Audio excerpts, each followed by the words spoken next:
Aparna film.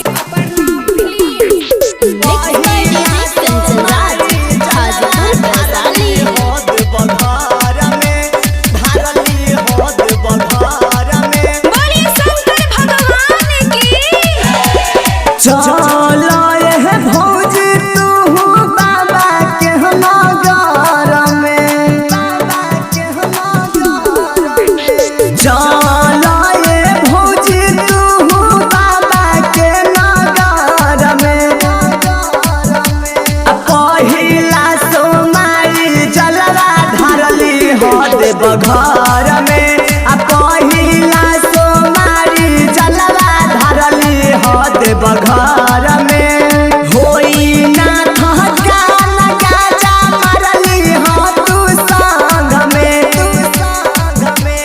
पहिला सोमारी जलवा धरली हद बघर में पहिला सोमारी जलवा धरली हद बघर में।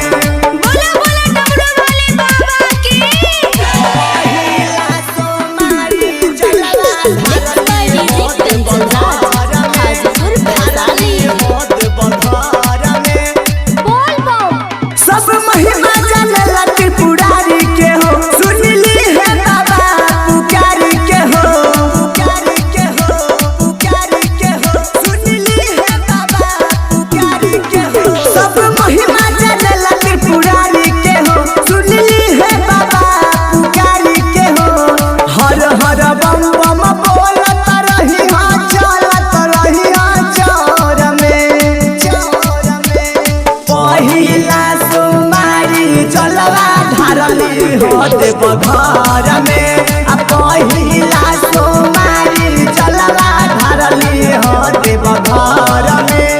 बोला बोला देवघर वाले बाबा की। पहिला सोमारी जलवा धरली हद बघर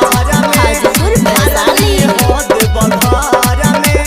बोल बम बात बीसक सुंदर के भूली हालू तेरा देवघर से जरूर लई हालू